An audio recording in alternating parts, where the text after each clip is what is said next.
जय श्री राम। स्वागत है आपका वेदांत ज्योतिष बाय नमिता में। और हमने शुरुआत करी है मासिक राशिफल की। तो ये राशिफल आपका 13 फरवरी से 13 मार्च तक का है और हम इसमें चर्चा करेंगे आपके हेल्थ को लेकर, करियर, आपका लव, आपका जो फाइनेंस है, आपके पारिवारिक जीवन, आपकी मैरिज लाइफ को लेकर और साथ में राजनीति को लेकर। तो आइए जानते हैं।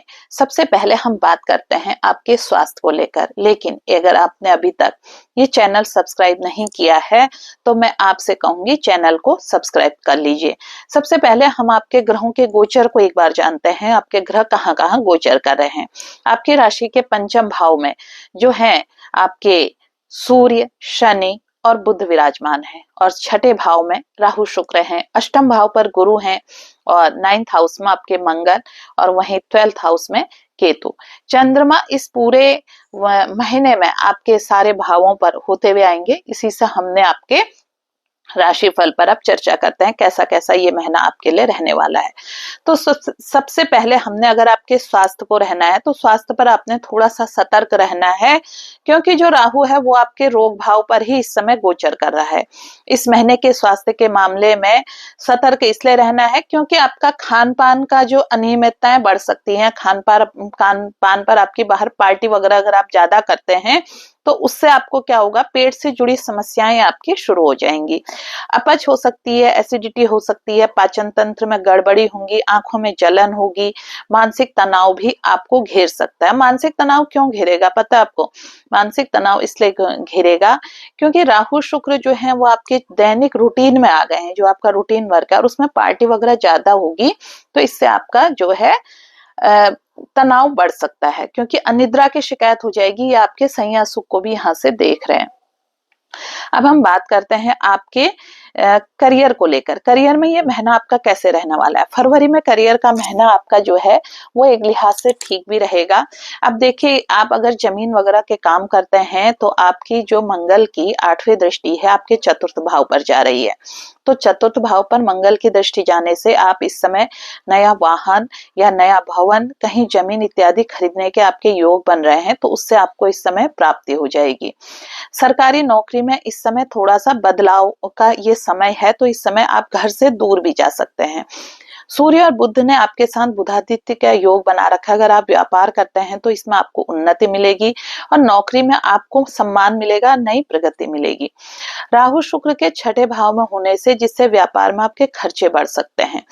आप कुछ बड़ा लोन लेने की सोच रहे हैं तो इस समय उस लोन को आप ना लें। अब अगर हम आपके बात करते हैं लव, प्रेम विवाह, व्यक्तिगत संबंध, ये आपके कैसे रहेंगे।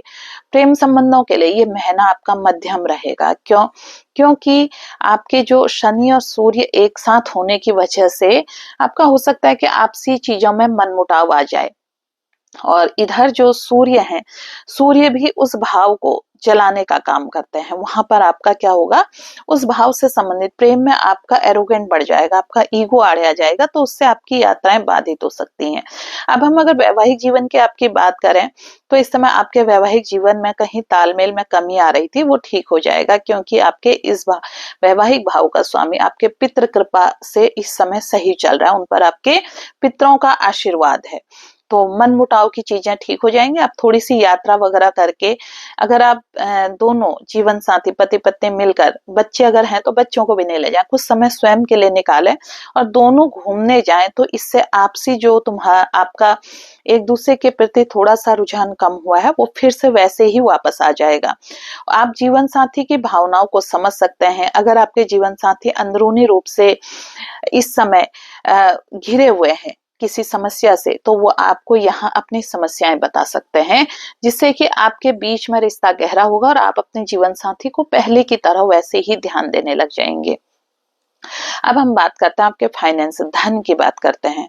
आर्थिक स्थिति में यह महीना थोड़ा सा उतार चढ़ाव भरा रह सकता है, क्योंकि शनि जो है आपके पंचम भाव से कहाँ देख रहे हैं, आपके लाभ भाव को। हालांकि शनि अपने ही घर में है और वहां से सूर्य भी आपके लाभ भाव को देख रहा है, पर सूर्य अपने घर को देख रहा है, तो आपके खर्चे थोड़ा सा बढ़ेंगे। लेकिन क्या होगा, खर्चे बढ़ेंगे कहाँ, वो खर्च कहाँ होंगे, वो खर्च होंगे आपकी संतान पर। और मंगल जो है, मंगल के द्वादश भाव पर दृष्टि है। द्वादश भाव पर मंगल की दृष्टि दृष्टि होने से ये आपकी धार्मिक यात्राओं, हो सकता है धार्मिक यात्रा हो, उसमें भी आपके खर्च बढ़ सकते हैं। तो आप एक काम कीजिए, आप चैरिटी कीजिए, जिससे कि अनावश्यक अगर किसी हेल्थ इश्यूज पर धन खर्च होना है तो वो नहीं होगा। अष्टम भाव में बृहस्पति होने से ये यहाँ से पांचवी दृष्टि कहाँ डाल रहा है, आपके धन भाव पर। तो इस समय देखो, बृहस्पति और मंगल आपस में ट्राइन में भी है, क्योंकि बृहस्पति अगर सेकंड हाउस में है तो मंगल नहीं, बृहस्पति अगर सेकंड हाउस को देख रहा है तो मंगल क्या कर रहा है, मंगल आपके 12th भाव यानी कि 12वें भाव को देख रहा है। यानी संचित धन एकदम से आपका टूटेगा नहीं, संचित धन आपका जमा ही रहेगा। पारिवारिक जीवन की अगर हम आपकी बात करते हैं, परिवार के लिए महीना आपका ठीक ठाक रहेगा, क्योंकि इस समय आप धार्मिक यात्राएं भी करेंगे और आपके चौथे भाव पर जो है ना मंगल की दृष्टि है, तो परिवार के साथ आपकी ये यात्राएं होंगी जो धार्मिक यात्राएं हैं। बृहस्पति की दृष्टि भी आपके चतुर्थ भाव पर पड़ रही है, ये गुरु के होने को नीच राशि है, लेकिन यहाँ पर इनकी दृष्टि होने से ये आपको एक तरह से परिवार के साथ कुछ बहुत बड़े ऐसे धर्म स्थानों पर आप जा सकते हैं। आपके गुरु घर में अच्छे लोगों का इस समय आगमन होगा, संतत्व लोग जो अच्छे गुरु तरह के लोग हैं उनका आपके घर में आना हो सकता है, उच्च अधिकारियों का आपके घर में आना होगा। और इसके बाद अगर हम आपके इस शनि अस्त होने वाले हैं तो इसकी वजह से थोड़ा सा आपके स्वास्थ्य में परेशानी हो सकती है। बस आपने स्वास्थ्य के लिए तो एक ही चीज का ध्यान रखना, अपने खान पान पर नियंत्रण रखना है।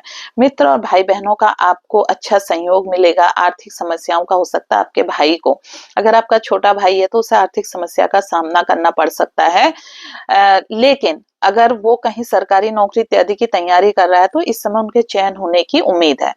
अब हम बात करते हैं राजनीति की। राजनीति में जो हमारा अष्टम भाव है गुरु है, आप कहीं अचानक आपको कहीं मंत्री पद मिल सकता है। राजनीति में जहां पर भी आप हैं वहां पर इस समय अगर चयन होने की उम्मीद है तो आपको छोटे पदों की प्राप्ति हो सकती है।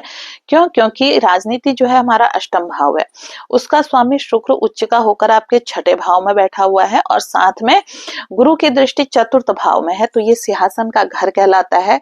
और यहाँ से आपको अगर आपने पूरी मेहनत से राजनीति में गए हैं तो यहाँ पर आपको पद प्राप्ति हो जाएगी, आप समाज में जाने जाएंगे और एक अच्छे वक्ता के रूप में आप उभर कर सामने आ सकते हैं। कुल मिलाकर राजनीति के लिए ये टाइम पीरियड बहुत अच्छा है।